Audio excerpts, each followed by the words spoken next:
इस वीडियो को देखिए। और ये शख्स जो है वो टेलीविज़न चैनल का मालिक भी है और संपादक भी है, और ये शख्स दिन भर हिंदू मुस्लिम करता है। नाम है डॉक्टर सुरेश चौहान के। ये शख्स सुदर्शन टीवी चलाता है और ये शख्स लगातार लिख रहा है कि मुस्लिम समाज की जज तबस्सुम खान ने 14 गौरक्षकों को उम्र कैद की सजा सुनाई है। सोचिए, ये खबर मैं पढ़ के बताना चाहता हूं, और अच्छा हुआ सारे पर्दे हट रहे हैं। 14 जो गौरक्षक हैं उसको मध्य प्रदेश में 14 गौरक्षकों की सजा दी गई थी। ये सबसे बड़ी खबर है नर्मदापुरम सेवनी मालवा की अदालत ने 2022 के Nazir Ahmad mob lynching case में अब जज साहिबा के खिलाफ एक अभियान चलाया जा रहा है। अब इस हिसाब से सोचिए कि इस देश में दलित, पिछड़ा, किसान और आदिवासी तो जज ही नहीं है। सुप्रीम कोर्ट में जाट समाज के, गुर्जर समाज के, पटेल समाज के, कुर्मी समाज के, महतो समाज के, पासवान समाज के, खटीक समाज के जज ही नहीं है।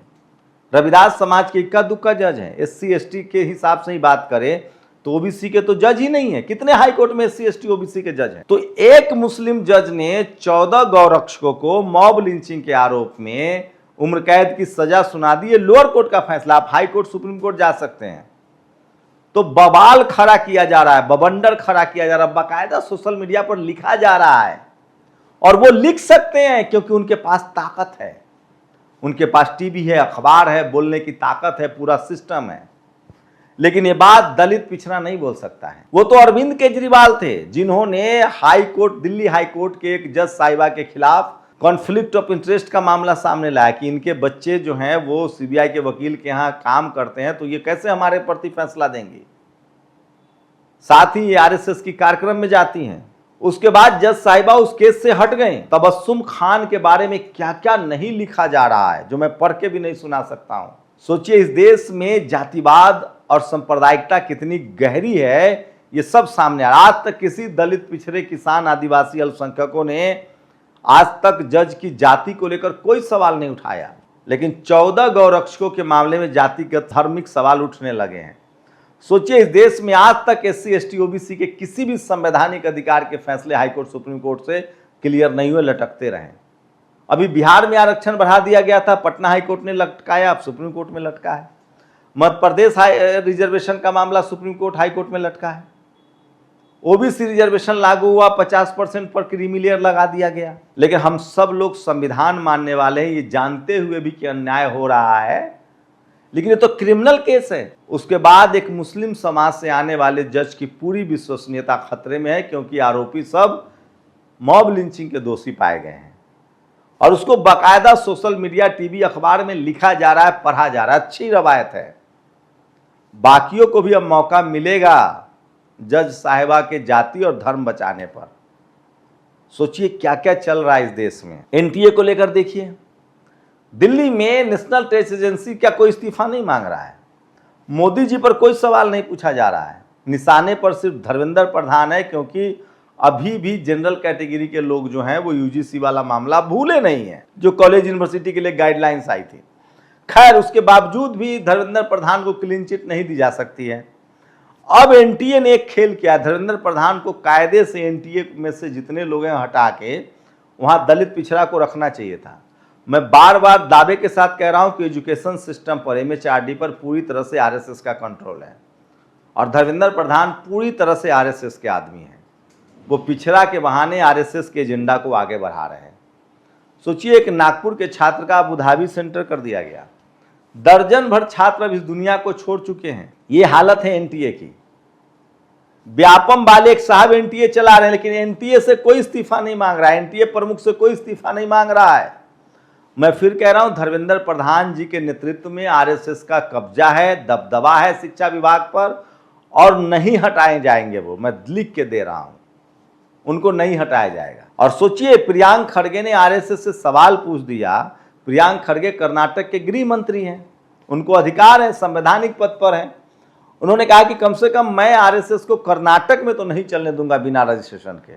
जिस देश में एक ठेला वाले को भी रजिस्ट्रेशन कराना होता है, उसमें आप कैसे बिना रजिस्ट्रेशन के चला सकते हैं। तो अब उनको कहा जा रहा है कि तुम दलित होकर RSS से कैसे सवाल पूछोगे। मैं तो ये पहले दिन से कह रहा हूं कि इस देश का दलित, पिछड़ा, किसान, आदिवासी, हिंदू, जाट, पटेल, मराठा, गुर्जर, जो जनरल में जो किसान हिंदू है, कोई बड़े बड़े मंदिरों में ट्रस्टी हो तो बता दीजिए।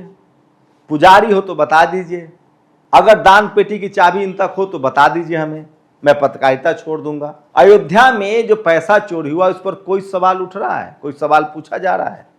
एक दुखद खबर भी आई है, परभनी में हनुमान मंदिर में स्लैब गिर गया है, कहा जा रहा है कि 25 से 30 लोग दबे हैं। हम तो चाहते हैं कि सब सुरक्षित रहें।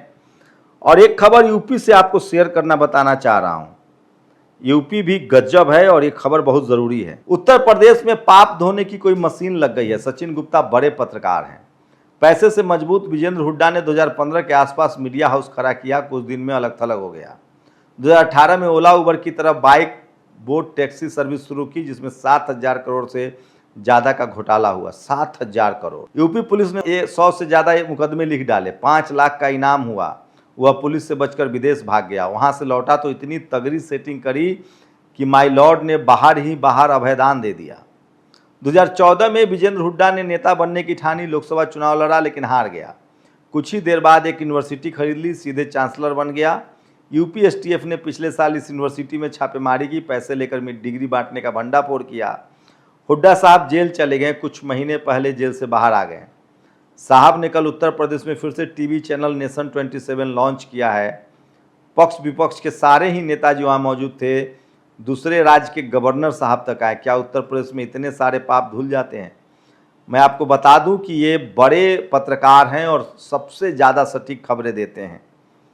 जज तबस्सुम खान ने जिन 14 गौरक्षकों को उम्र कैद की सजा सुनाई है, कितने कट्टर हिंदू भाई बहन हमारे गौरक्षकों के साथ हैं, आवाज़ दूर तक जानी चाहिए। सागर कुमार है ये सुदर्शन न्यूज में पहले काम करते थे, तो उस जज साहब को उनके धर्म से जोड़कर देखा जा रहा है।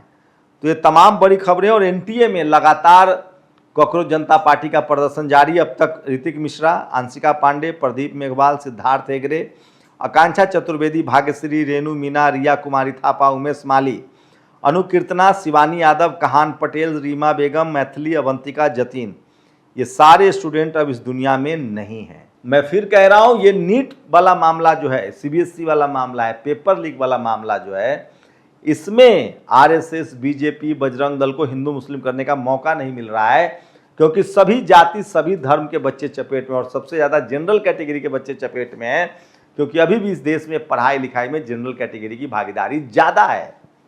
इस देश के दलित, पिछड़े, किसान, आदिवासी, अल्पसंख्यक तो अभी लोहा पीट रहे हैं, वो तो मजदूरी, लाचारी, बेबसी में है।